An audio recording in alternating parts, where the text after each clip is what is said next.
Namo tassa bhagavato arahato samma sambuddhassa.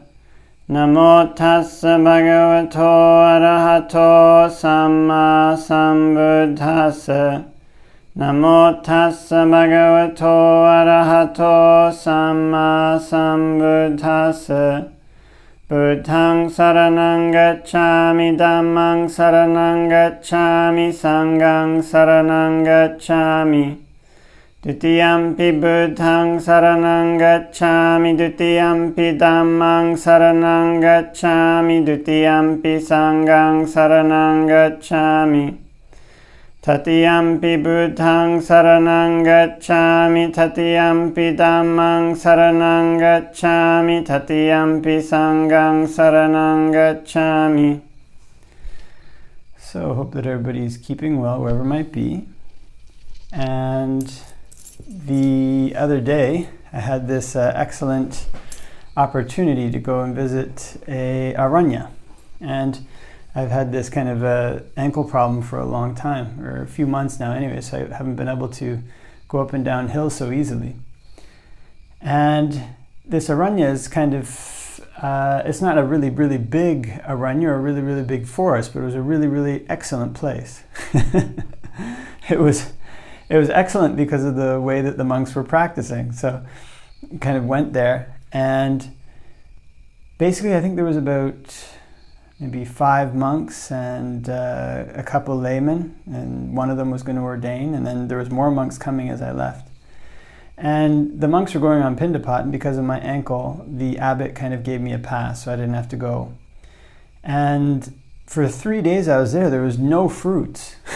It was just kind of, it was just rice and curries, kind of spicy rice or spicy curries and rice, and sometimes even not that much curry. But the monks were kind of quite content, and they didn't complain. And, they'd gone out and gone on this alms round themselves. And there was 1 or 2 days when there was like a papaya, that one day a papaya showed up and everybody divided it up and shared it. They got a few pieces of papaya. And then another day, the abbot, seeing that nobody had fruit for 3 days, I think somebody who'd made an invitation brought a papaya. So there's a sutta in the canon where the Buddha says, there's a fellow, he says, I'm one who gives gifts. I give gifts to arahants, people who wear rag robes, people who live in the forest, people who are everyday almsgoers. And basically he's listing the 13 Dhutanga practices. And the Buddha said, it's not easy for you, householder, living a life where you're enjoying kind of Benares sandalwood and wearing garlands and these things, to know who's an arahant and who's not. And then the Buddha says, if somebody is living in a forest and they're muddle-minded, they're loose and vain in their speech, basically they're doing all these bad things, then that person isn't going to basically progress in the Dhamma. But if a person's living in a village and they're not muddle-minded, they do these things, and they will progress in the Dhamma. And he goes through each of the different Dhutangas and kind of lists this same, I think it was each of the different Dhutangas, and lists this kind of basically same dichotomy. So long as you're doing the Dhutanga and you practice rightly, then you're going to get good results. If you're doing the Dhutanga, you don't practice rightly, you won't get good results. If you're not doing the Dhutanga, you practice rightly, you get good results. So then the question arises, what's the emphasis for going to the forest or deep forests, or having, practicing these different Dhutanga practices, sleeping at the root of a tree or sleeping in the open and going on Pindapat and these things. So these Dhutanga practices, these special ascetic practices, there's something that comes as highly recommended. But they're things that make it more conducive to meditate and more conducive to live the holy life. When a person keeps almost all of them, then they start to look a lot like the monks. Their lifestyle starts to look more and more like the monks' lifestyle that they had at the time of the Buddha. It can, anyways. So this is something that's like, you can say like a funnel. When you have these Dhutangas, they set good limits. But even within those limits, a person can choose to do things that are appropriate or inappropriate.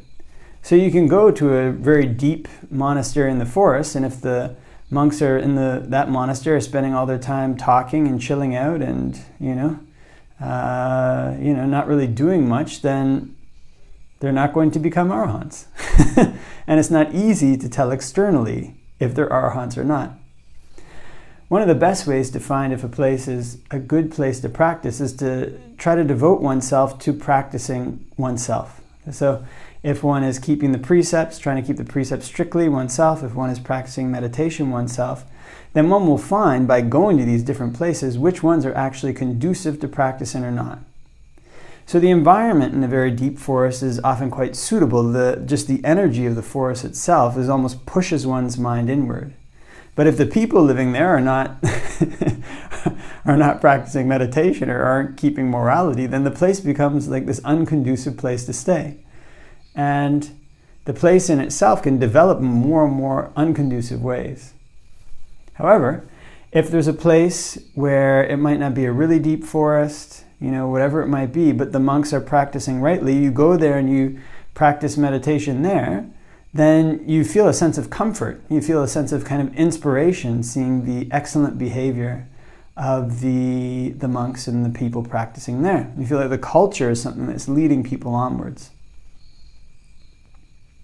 So these very base external appearances are not something that's going to be an accurate judge of where is a good or bad place to practice. One has to look a little deeper. One has to test a little deeper to see what the character is, what the intentions are, the people who one's going to be associating with there. This is perhaps one of the most important factors, because humans to a certain extent are social beings and we're carried along by the culture that exists. And one of the best people to look at is whoever the leader of the community is. If a lot of the times the communities follow the example of the leader, they set the tone and they bring other people on to that community who are like them, who have the same attitudes as them. So if the leader is a virtuous person and a person who is trying to practice for nibbana, then likely the community itself will follow. And even if there's a lack of alms food, even if all the requisites that one wants aren't there, even if there's some different inconveniences, one can still go to a place like that and feel comfortable in the Dhamma that's there. The Dhamma itself can inspire one. So there's another sutta where the Buddha, he goes through and discusses when one should stay at a place and when one should leave. And they call it a tetralemma. There's basically 4 options as far as I remember. One of the options is you're in a place where you don't get that many requisites, but you find you're basically progressing. It says you should stay in a place like that, even though it's difficult. So all the time for monks or for lay people who are looking to progress in their practice, living in a suitable environment is one of the highest blessings. But what makes a suitable environment, more than anything, is what the people who live in the environment are doing. That's what makes it most important. The other things, the Dhutanga practices, they're a great support. They're an excellent support. But people can even find ways to misbehave within these. So whatever it is that one goes, if one finds that one is progressing there, one's practice is progressing, one can be filled with this delight and inspiration in the Dhamma. And that can more than make up for whatever lack one feels in these places sometimes. It's maybe not super quiet, or maybe not the deepest forest, or maybe not the best requisites or whatever it might be, but the Dhamma there is top notch. So in looking for places to practice, one can't be too quick to judge by a base external experience or appearance. One has to go there and look a little bit deeper, search a little bit deeper, because the best places to practice are the places where the Dhamma is upheld. And those places in turn will uphold one in one's efforts to achieve the highest goals. Okay, so I think leave that for reflection, and wishing everybody all the blessings of Dhamma practice.